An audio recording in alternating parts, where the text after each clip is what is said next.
It's 8 o'clock in the morning. Just getting ready to leave. Unfortunately, I had a serious bout of insomnia in the night. A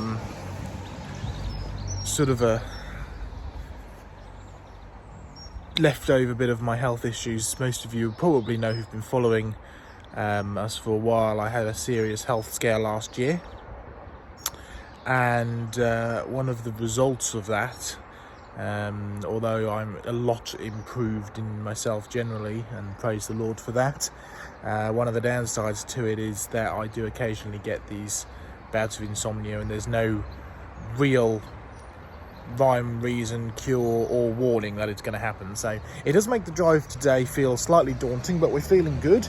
It meant there was lots of extra time for prayer and for reading and thinking and everything else, but it should be good.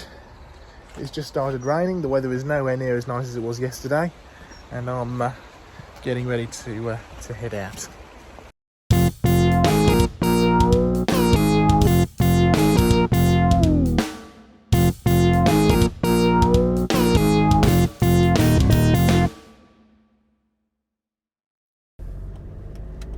Alright folks, this is it.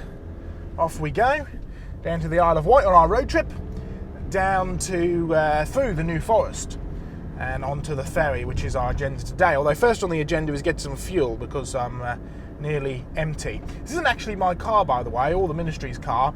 This is borrowed. It's actually my mother-in-law's car, and she's kind enough to let me use it every so often.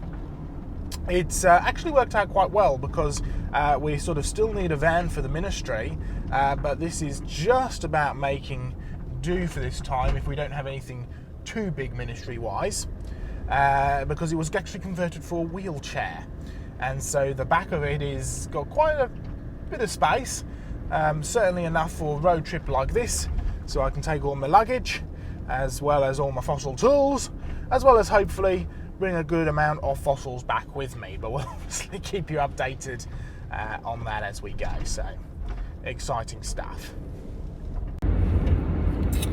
Okay, geology, because we're going to be following a geological sequence all the way down the country this morning. Now we are just approaching a place which I know fairly well around here. It's called the Nestcliff Services, and Nestcliff itself is a rather wonderful geological formation. It's a big hill that sticks up out in the middle here, and it is composed entirely of old red sandstone. The cliff part comes from the fact that there is a sheer cliff there. It has lots of legends connected to highwaymen and everything else that used to hide in the caves in the cliff that they used to carve out. You can still go and see these caves and the steps and everything. It's a fascinating place, beautiful scenery from the top as well. Okay, old red sandstone. It's part of the Triassic rocks, so named because there are 3 distinct rocks in it. And we're going to be following the old red sandstone and these Triassic rocks all the way down the country, because they run from up here in Shropshire all the way down, as we will travel through them, through Telford, and going slightly, we're heading south, but we're kind of going southeast for a lot of the time. But they go southeast and they go directly south as well, because they turn up at Bristol. And they go even further down. There's this Nestcliff out there, absolutely beautiful, sticking itself up out in the middle of nowhere. So we're going to be following some of this old red sandstone, and I'll be telling you a little bit about it, and a little bit about what it is, what's significant about it, and also a little bit about how it formed. It's very, very murky today. I mean, welcome to England. Yesterday I was in my shorts, and it was beautifully sunny. Today it's murky. The sun is sometimes peeking through, and when it does, it's very low and very bright, and it blinds you. And when it's not, like now, it's just pretty murky and pretty dull and not particularly nice in the slightest. So we could be in for an exciting trip today. Alright, petrol.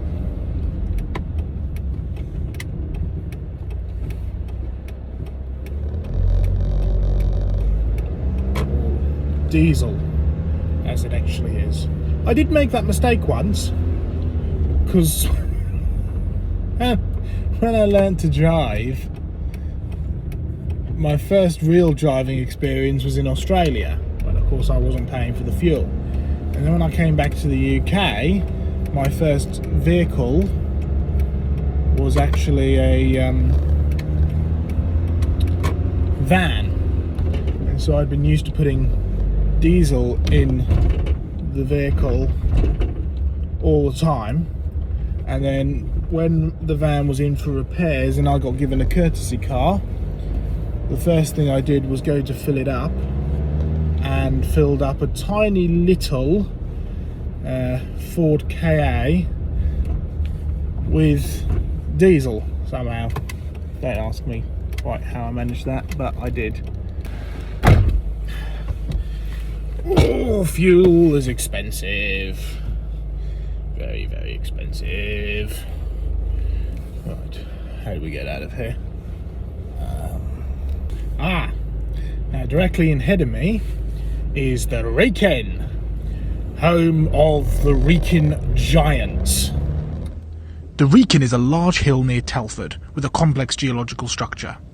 The legend says that it was formed when a giant dropped a shovel load of soil there after being foiled by a clever shoemaker.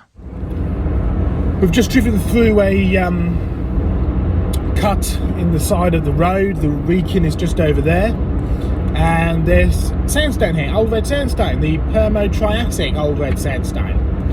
So the Wrekin itself is an incredibly complicated mix of geology. It's got Precambrian volcanic rocks, it's got Cambrian dikes, volcanic dikes that come up through it, it's got Carboniferous and Permian and Permo-Triassic rocks, all kind of mixed together. It's a wonderful bit of geology.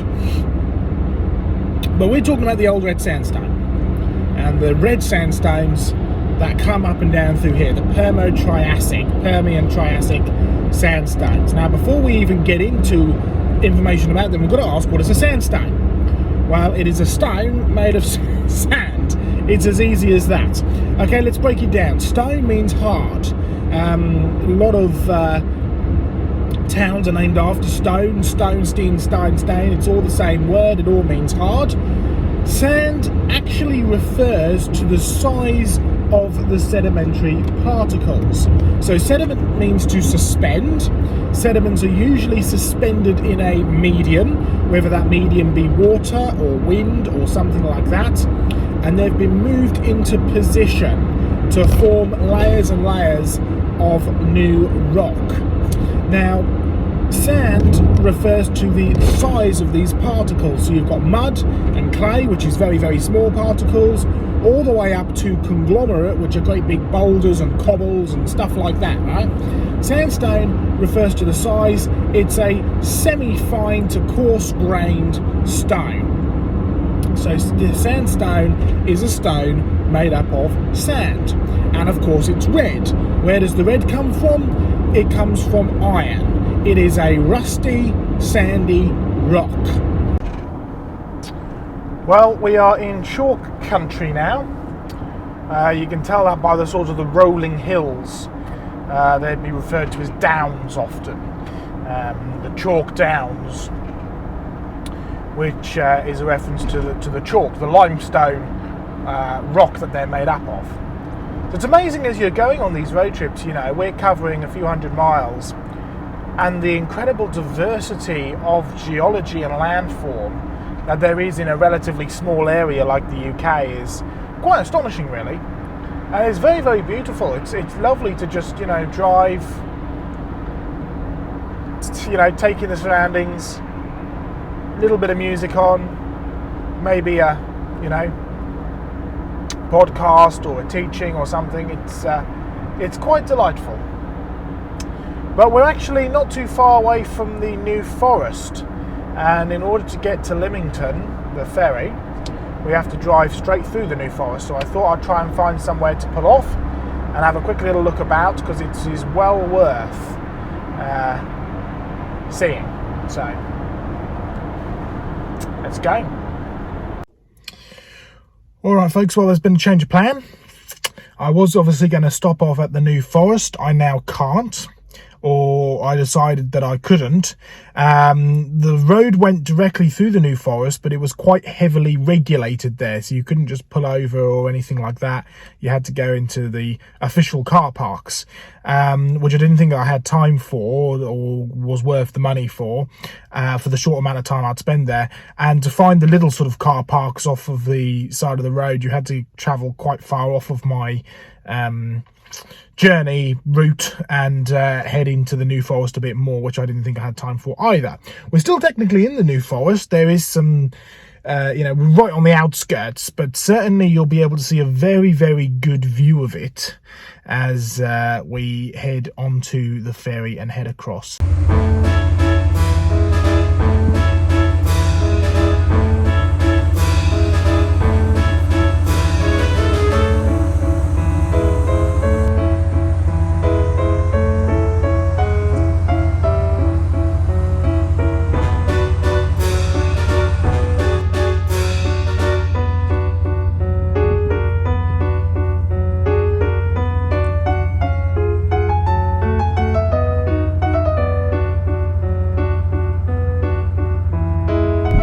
Well, we didn't make it to the New Forest, which you can sort of see behind me.